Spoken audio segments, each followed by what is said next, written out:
Hello everyone, Ernest അക്കാഡമിയുടെ പുതിയൊരു വീഡിയോയിലേക്ക് എല്ലാവർക്കും സ്വാഗതം. അപ്പോൾ നമ്മൾ എല്ലാവരും വെയിറ്റ് ചെയ്തിരുന്ന RRB NTPCയുടെ ഗ്രാജുവേറ്റ് ലെവലിൻ്റെ നോട്ടിഫിക്കേഷൻ വന്നിരിക്കുകയാണ്. അപ്പോൾ നമ്മൾ ഓൾറെഡി പറഞ്ഞിരുന്നു 21-ാം തീയതിയാണ് നോട്ടിഫിക്കേഷൻ ആക്റ്റീവ് ആവുന്നതെന്ന്. അപ്പം നോട്ടിഫിക്കേഷൻ ഒഫീഷ്യലി വന്നിരിക്കുകയാണ്. അപ്പോൾ നമുക്ക് അതിൻ്റെ കൂടുതൽ ഡീറ്റെയിൽസ്, ഇമ്പോർട്ടൻറ്റ് ഡേറ്റ്സും അതേപോലെ ഏജ് ലിമിറ്റ്, എത്ര വേക്കൻസീസ് ഉണ്ടെന്നൊക്കെ ഉള്ളത് നമുക്ക് ഡീറ്റെയിൽഡ് ആയിട്ട് നമുക്ക് ഈ നോട്ടിഫിക്കേഷനിൽ നോക്കാം. അപ്പോൾ നമുക്ക് ഡേറ്റ്, ഇമ്പോർട്ടൻ്റ് ആയിട്ടുള്ള ഡേറ്റ്സ് വന്നിരിക്കുന്നത് നമുക്കറിയാം 4-ാം തീയതിയാണ്, ഒക്ടോബർ 4-ാം തീയതി ആയിരുന്നു ഇതിൻ്റെ ഷോർട്ട് നോട്ടീസ് പുറത്തു വന്നത്. അപ്പം ആപ്ലിക്കേഷൻ സ്റ്റാർട്ട് ചെയ്യുന്നത് 21/10/2025 ആണ്. അപ്പം ആപ്ലിക്കേഷൻ ക്ലോസ് ചെയ്യുന്ന ഡേറ്റ് എന്ന് പറയുന്നത് 20/11/2025. അതേപോലെ പേയ്മെൻറ്റ് കൊടുക്കാനുള്ള ലാസ്റ്റ് ഡേറ്റ് എന്ന് പറയുന്നതും 22/11/2025 ആണ്. അപ്പോൾ നിങ്ങൾ ആപ്ലിക്കേഷൻ കൊടുത്തത് കൊണ്ട് മാത്രം കാര്യമില്ല, നിങ്ങൾ പേയ്മെൻറ്റ് കറക്റ്റായിട്ട് ചെയ്തെന്ന് ഉറപ്പ് വരുത്തണം. ഇൻ കേസ് പേയ്മെൻറ്റ് കൊടുക്കാൻ നിങ്ങൾ മറന്നു പോവുകയാണെന്നുണ്ടെങ്കിൽ നിങ്ങളുടെ ആപ്ലിക്കേഷൻ റിജക്റ്റ് ആവും. അതുകൊണ്ട് തന്നെ നിങ്ങൾ ആപ്ലിക്കേഷൻ കൊടുക്കുന്ന ടൈമിൽ തന്നെ പേയ്മെൻറ്റും കൂടി കംപ്ലീറ്റ് ചെയ്യാൻ നിങ്ങൾ പ്രത്യേകം ശ്രദ്ധിക്കണം. പിന്നീട് മോഡിഫിക്കേഷൻ വിൻഡോ ഓപ്പൺ ആവുന്നത് 23/11/2025 മുതൽ 2/12/2025 വരെയാണ്. അതേപോലെ സ്ക്രൈബ് ആവശ്യമായിട്ടുള്ളവർക്ക് സ്ക്രൈബിൻ്റെ ഡീറ്റെയിൽസ് കൊടുക്കാനുള്ള ഡേറ്റ് എന്ന് പറയുന്നത് 3/12/2025 മുതൽ 7/12/2025 വരെയാണ്. അപ്പം ഇമ്പോർട്ടൻ്റ് ആയിട്ടുള്ള ഡേറ്റ്സ് ഇതൊക്കെയാണ്. നിങ്ങൾക്ക് ഓൺലൈൻ ആപ്ലിക്കേഷൻ സ്റ്റാർട്ട് ചെയ്തത് 21/10/2025 അതേപോലെ ക്ലോസിംഗ് ഡേറ്റ് എന്ന് പറയുന്നത് 20/11/2025 ആണ്. അപ്പോൾ ലാസ്റ്റ് ഡേറ്റിലേക്ക് വെക്കാതെ എല്ലാവരും പെട്ടെന്ന് തന്നെ ആപ്ലിക്കേഷൻസ് ഫില്ല് ചെയ്യാൻ വേണ്ടിയിട്ട് ശ്രമിക്കണം.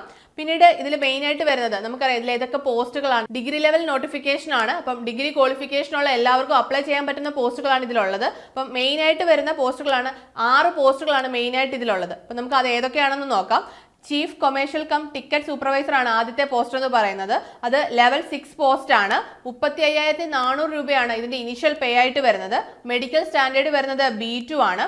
ഏജ് ലിമിറ്റ് എന്ന് പറയുന്നത് 18 വയസ്സ് മുതൽ 33 വയസ്സ് വരെ ഉള്ളവർക്കാണ് ഈ ഒരു പോസ്റ്റിനായിട്ട് അപ്ലൈ ചെയ്യാൻ സാധിക്കുന്നത്. അപ്പം ടോട്ടൽ വേക്കൻസീസ് വന്നിരിക്കുന്നത് 161 വേക്കൻസീസ് ആണ് chief commercial cum ticket supervisor എന്ന പോസ്റ്റിനായിട്ട് വന്നിരിക്കുന്നത്. സെക്കൻഡ് വന്നിരിക്കുന്നത് സ്റ്റേഷൻ മാസ്റ്റർ എന്ന് പറയുന്ന പോസ്റ്റ് ആണ്. അപ്പം എല്ലാവർക്കും അറിയാവുന്നതാണ് സ്റ്റേഷൻ മാസ്റ്റർ എന്ന് പറയുന്ന പോസ്റ്റ്. അപ്പം ഡിഗ്രി യോഗ്യതയുള്ള ഏതൊരാൾക്കും അപ്ലൈ ചെയ്യാൻ പറ്റുന്ന ഒരു പോസ്റ്റ് തന്നെയാണ് സ്റ്റേഷൻ മാസ്റ്ററുടേതും. അതിന്റെ ലെവൽ 6 തന്നെയാണ് അതിന്റെയും പോസ്റ്റ് വരുന്നത്. ഇനീഷ്യൽ പേ വരുന്നത് 35,400 ആണ്. ഇതിന്റെ മെഡിക്കൽ സ്റ്റാൻഡേർഡ് എന്ന് പറയുന്നത് A2 ആണ്. ഏജ് ലിമിറ്റ് എന്ന് പറയുന്നത് 18 വയസ്സ് മുതൽ 33 വയസ്സ് വരെയാണ് ഇവിടെ. അതേപോലെ ടോട്ടൽ നമ്പർ ഓഫ് വേക്കൻസീസ് എന്ന് പറയുന്നത് 615 വേക്കൻസീസ് ആണ് സ്റ്റേഷൻ മാസ്റ്റർ എന്ന് പറയുന്ന പോസ്റ്റിനായിട്ട് വന്നിരിക്കുന്നത്. പിന്നീട് വരുന്നതാണ് ഗുഡ്സ് ട്രെയിൻ മാനേജർ. അത് ലെവൽ 5 പോസ്റ്റ് ആണ്. 29,200 ആണ് ഇതിന്റെ ഇനിഷ്യൽ പേ എന്ന് പറയുന്നത്. അതിന്റെ മെഡിക്കൽ സ്റ്റാൻഡേർഡ്സും A2 ആണ്. ഏജ് ലിമിറ്റ് എന്ന് പറയുന്നത് നേരത്തെ പറഞ്ഞതുപോലെ തന്നെ 18 വയസ്സ് മുതൽ 33 വയസ്സ് വരെയാണ്. അതിന്റെ ടോട്ടൽ വേക്കൻസീസ് എന്ന് പറയുന്നത് 3,416 വേക്കൻസീസ് ആണ് ഗുഡ്സ് ട്രെയിൻ മാനേജർക്ക് വന്നിരിക്കുന്നത്. പിന്നീട് നെക്സ്റ്റ് 4-ാമത്തെ പോസ്റ്റ് ആണ് junior accounts assistant cum typist എന്ന് പറയുന്ന പോസ്റ്റ്. അത് ലെവൽ 5 ആണ്. അതിന്റെ ഇനിഷ്യൽ പേ എന്ന് പറയുന്നത് 29,200 ആണ്. മെഡിക്കൽ സ്റ്റാൻഡേർഡ്സ് എന്ന് പറയുന്നത് C2 ആണ്. ഏജ് ലിമിറ്റ് എന്ന് പറയുന്നത് 18 വയസ്സ് മുതൽ 33 വയസ്സ് വരെ തന്നെയാണ്. അതിന്റെ വേക്കൻസീസ് എന്ന് പറയുന്നത് 921 ആണ് ജൂനിയർ അക്കൗണ്ട്സ് അസിസ്റ്റന്റ് കം ടൈപ്പിസ്റ്റിന്റെ വേക്കൻസീസ് എന്ന് പറയുന്നത്. നെക്സ്റ്റ് വരുന്ന പോസ്റ്റ് ആണ് സീനിയർ ക്ലർക്ക് കം ടൈപ്പിസ്റ്റ് എന്ന് പറയുന്നത്. അതും ലെവൽ 5 ആണ്. 29,200 ആണ് അതിന്റെയും ഇനിഷ്യൽ പേ വരുന്നത്. C2 ആണ് മെഡിക്കൽ സ്റ്റാൻഡേർഡ്. 18 വയസ്സ് മുതൽ 33 വയസ്സ് വരെ തന്നെയാണ് അതിന്റെ ഏജ് ലിമിറ്റ് എന്ന് പറയുന്നത്. ടോട്ടൽ 638 വേക്കൻസീസ് ആണ് ആ ഒരു പോസ്റ്റിനായിട്ട് വന്നിരിക്കുന്നത്. പിന്നീട് ലാസ്റ്റിൽ വരുന്ന പോസ്റ്റാണ് ട്രാഫിക് അസിസ്റ്റന്റ് എന്ന് പറയുന്നത്. അത് ലെവൽ 4 ആണ്. 25,500 രൂപയാണ് അതിന്റെ ഇനിഷ്യൽ പേ വരുന്നത്. A2 ആണ് മെഡിക്കൽ സ്റ്റാൻഡേർഡ്. 18 വയസ്സ് മുതൽ 33 വയസ്സ് വരെ തന്നെയാണ് അതിന്റെയും ഏജ് ലിമിറ്റ്. 59 വേക്കൻസീസ് ആണ് ആ ഒരു പോസ്റ്റിനായിട്ട് വന്നിരിക്കുന്നത്. ടോട്ടൽ 5,810 വേക്കൻസീസ് ആണ് ഗ്രാജുവേറ്റ് ലെവലിൽ വിളിച്ചിരിക്കുന്നത്. അപ്പം 5,810 വേക്കൻസീസ് ഈ 6 പോസ്റ്റുകൾക്കുമായിട്ടാണ് വന്നിരിക്കുന്നത്. അപ്പം നിങ്ങൾ ആപ്ലിക്കേഷൻ കൊടുക്കുന്ന ടൈമിൽ നിങ്ങൾക്ക് ഏത് പോസ്റ്റിനാണോ പ്രിഫറൻസ് ഉള്ളത് ആ പോസ്റ്റിനനുസരിച്ച് പ്രിഫറൻസ് കൊടുത്ത് നിങ്ങൾ അപ്ലൈ ചെയ്യാൻ വേണ്ടിയിട്ട് ശ്രമിക്കുക. അപ്പോൾ വേക്കൻസീസും കാര്യങ്ങളൊക്കെ നോക്കിയിട്ട് തന്നെ നിങ്ങളുടെ പ്രിഫറൻസും കാര്യങ്ങളും കൊടുക്കാൻ വേണ്ടിയിട്ട് ശ്രമിക്കുക. അപ്പോൾ ഡിഗ്രി ഉള്ള ഏതൊരാൾക്കും അപ്ലൈ ചെയ്യാൻ പറ്റുന്ന, ഡിഗ്രി പാസ്സായ ഏതൊരാൾക്കും അപ്ലൈ ചെയ്യാൻ പറ്റുന്ന ഒരു പോസ്റ്റ് തന്നെയാണ് ഗ്രാജുവേറ്റ് ലെവലിൽ വിളിച്ചിരിക്കുന്ന ഈ NTPCയുടെ നോട്ടിഫിക്കേഷൻ എന്ന് പറയുന്നത്. അപ്പം മറക്കാതെ ഈ കറക്റ്റ് ഡേറ്റിൽ തന്നെ നിങ്ങളുടെ ആപ്ലിക്കേഷൻ കൊടുക്കാൻ വേണ്ടിയിട്ട് ശ്രമിക്കുക. അപ്പം നമ്മൾ ഏജ് ലിമിറ്റ് പറഞ്ഞു 18 വയസ്സ് മുതൽ 33 വയസ്സ് വരെയാണെന്ന്. പിന്നീട് വരുന്ന കാറ്റഗറിക്ക് അനുസരിച്ച് നിങ്ങൾക്ക് ഏജ് റിലാക്സേഷനും കാര്യങ്ങളും നോർമലി ഉള്ളതുപോലെ തന്നെ ഉണ്ടാവും. അത് നോക്കുവാണെങ്കിൽ ഇപ്പോൾ SC STക്ക് ആണെങ്കിൽ 5 വർഷത്തെ റിലാക്സേഷൻ ഉണ്ട്. അതേപോലെ OBCക്ക് 3 വർഷത്തെ, എക്സ് സർവീസ്മെന്റിന് അങ്ങനെ എല്ലാവർക്കും ആ കാറ്റഗറീസിന് വരുന്ന ഓരോ കാറ്റഗറിക്കും ഡിഫറെൻ്റ് ആയിട്ടുള്ള ഏജ് റിലാക്സേഷൻ നമ്മൾ നോർമലി എല്ലാ എക്സാംസിനും ഉള്ളതുപോലെ തന്നെ ഇവിടെയും ഉണ്ട്. അത് നോട്ടിഫിക്കേഷനിൽ കറക്റ്റായിട്ട് കൊടുത്തിട്ടുണ്ട്. ജനറലി ഉള്ള ഏജ് ലിമിറ്റ് ആണ് 18 വയസ്സ് മുതൽ 33 വയസ്സ് വരെ എന്ന് പറഞ്ഞിരിക്കുന്നത്. പിന്നീട് നമ്മൾക്ക് ഇതിന്റെ ആപ്ലിക്കേഷൻ ഫീസ് നോക്കുവാണെങ്കിൽ നോർമലി എല്ലാവർക്കും 500 രൂപയാണ് ഫീസ് വരുന്നത്.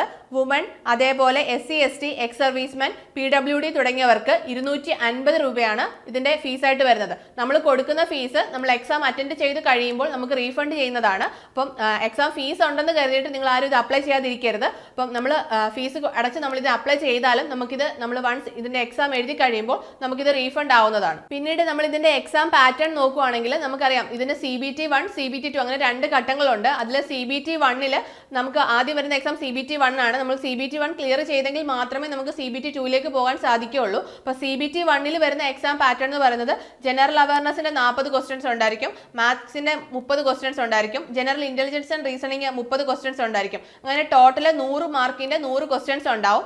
90 മിനിറ്റ് ആയിരിക്കും അതിന്റെ ടൈം എന്ന് പറയുന്നത്. അപ്പം ഇതാണ് ഇതിന്റെ എക്സാം പാറ്റേൺ വരുന്നത്. അപ്പം നമ്മൾ CBT 1 കൃത്യമായിട്ട് അവർ പറയുന്ന കട്ട് ഓഫ് ക്ലിയർ ചെയ്തെങ്കിൽ മാത്രമേ നമുക്ക് CBT 2 എക്സാം എഴുതാൻ സാധിക്കുകയുള്ളൂ. അപ്പോൾ CBT 1 നിങ്ങൾ മാക്സിമം എഫേർട്ട് ഇട്ട് തന്നെ നിങ്ങൾ പഠിക്കണം. അപ്പോൾ നമുക്ക് നോർമലി നമ്മൾ കോമ്പറ്റേറ്റീവ് എക്സാമിന് തയ്യാറെടുക്കുന്നവർക്ക് അറിയാം ഈ ടോപ്പിക്കുകളൊക്കെ നമ്മൾ എല്ലാ എക്സാംസിനും പഠിക്കുന്നതാണ്. അപ്പം ഇപ്പോൾ 2024 NTPCയുടെ എക്സാംസ് കഴിഞ്ഞിട്ടുണ്ട്. അപ്പോൾ നമുക്ക് പ്രീവിയസ് ഇയർ ക്വസ്റ്റ്യൻസ് നോക്കാനും എക്സാം പാറ്റേൺ നോക്കാനും ഒക്കെ അത് നമുക്ക് ഒരുപാട് സഹായകമാണ്. അപ്പോൾ നിങ്ങൾ പഠിക്കാനിരിക്കുമ്പോൾ നിങ്ങൾ 24 നടന്ന എക്സാമിൻ്റെ ക്വസ്റ്റ്യൻസും കാര്യങ്ങളൊക്കെ എടുത്തു വെച്ച് അത് ഏത് ഏരിയയിൽ നിന്നാണ് കൂടുതൽ ക്വസ്റ്റ്യൻസ് എന്നൊക്കെ നോക്കി കറക്റ്റായിട്ട് അനലൈസ് ചെയ്ത് വേണം നിങ്ങളുടെ പ്രിപ്പറേഷൻസ് സ്റ്റാർട്ട് ചെയ്യാനായിട്ട്. അപ്പം നമ്മൾ ഈ വീഡിയോയിൽ നോട്ടിഫിക്കേഷനിലെ പ്രധാനപ്പെട്ട എല്ലാ കാര്യങ്ങളും പറഞ്ഞിട്ടുണ്ട്. അപ്പം ബാക്കിയുള്ള ഇമ്പോർട്ടൻ്റ് ആയിട്ടുള്ള കാര്യങ്ങൾ നമ്മൾ പുറകെ വീഡിയോസ് ചെയ്യുന്നതായിരിക്കും. അപ്പം എല്ലാവരും നല്ല രീതിയിൽ തന്നെ ഇതിൻ്റെ പ്രിപ്പറേഷൻസ് സ്റ്റാർട്ട് ചെയ്യുക. നമ്മുടെ ഏണസ്റ്റ് അക്കാഡമിയിൽ നമ്മൾ RRB NTPCക്ക് ആയിട്ട് നമ്മൾ ഡിഗ്രി ബാച്ചിനും അതേപോലെ +2 ലെവലിൻ്റെ നോട്ടിഫിക്കേഷൻ ഉടൻ വരുന്നുണ്ട്. അപ്പം +2 ഡിഗ്രി കഴിഞ്ഞവർക്കുള്ള NTPC എക്സാംസിൻ്റെ ബാച്ചസ്, ഓൺലൈൻ ബാച്ചസ് നമ്മൾ ഓൾറെഡി സ്റ്റാർട്ട് ചെയ്തിട്ടുണ്ട്. അപ്പോൾ നിങ്ങൾക്ക് നമ്മുടെ ബാച്ചിനെ കുറിച്ചുള്ള കൂടുതൽ ഡീറ്റെയിൽസ് അറിയാൻ കമന്റ് സെക്ഷനിൽ കാണുന്ന ഗൂഗിൾ ഫോം ഫില്ല് ചെയ്യാവുന്നതാണ്. അപ്പോൾ നമ്മളുടെ ബാച്ചിൽ നിങ്ങൾക്ക് ലൈവ് പ്ലസ് റെക്കോർഡഡ് ക്ലാസ്സസ് ആയിരിക്കും കിട്ടുക, മെന്റർ സപ്പോർട്ട് ഉണ്ടായിരിക്കും. അതേപോലെ നിങ്ങൾക്ക് ഈ എക്സാം ക്രാക്ക് ചെയ്യാനുള്ള എല്ലാ കണ്ടന്റും നമ്മൾ ഈ ഒരു ബാച്ചിൽ പ്രൊവൈഡ് ചെയ്യുന്നുണ്ട്. അപ്പോൾ നിങ്ങൾ എല്ലാവരും ബാച്ചിൽ ജോയിൻ ചെയ്ത് നിങ്ങളുടെ പ്രിപ്പറേഷൻസ് ഉടൻ തന്നെ സ്റ്റാർട്ട് ചെയ്യാൻ വേണ്ടിയിട്ട് ശ്രമിക്കുക. അതേപോലെ നമുക്ക് NTPCക്ക് ആയിട്ട് നമ്മുടെ ഓഫ്ലൈൻ ബാച്ചസ് നമുക്കിവിടെ അവൈലബിൾ ആണ്. ഓഫ്ലൈൻ ലൊക്കേഷൻ വരുന്നത് അടൂരാണ്. അപ്പോൾ നമ്മുടെ ഓഫ്ലൈൻ ബാച്ചിനെ കുറിച്ചുള്ള കൂടുതൽ ഡീറ്റെയിൽസ് അറിയാൻ നിങ്ങൾക്ക് താഴെ കാണുന്ന ഗൂഗിൾ ഫോം ഫില്ല് ചെയ്യാവുന്നതാണ്, അല്ലെങ്കിൽ ഈ നമ്പറിൽ കോൺടാക്ട് ചെയ്യാവുന്നതാണ്. അപ്പോൾ നിങ്ങൾക്ക് നമ്മുടെ വീഡിയോയുമായി റിലേറ്റ് ചെയ്തിട്ടുള്ള എന്തെങ്കിലും ഡൗട്ട്സും കാര്യങ്ങളൊക്കെ ഉണ്ടെങ്കിൽ നിങ്ങൾക്ക് കമന്റ് സെക്ഷനിൽ ചോദിക്കാം. അപ്പോൾ നമുക്ക് അടുത്തൊരു വീഡിയോയുമായി വീണ്ടും കാണാം. All the best.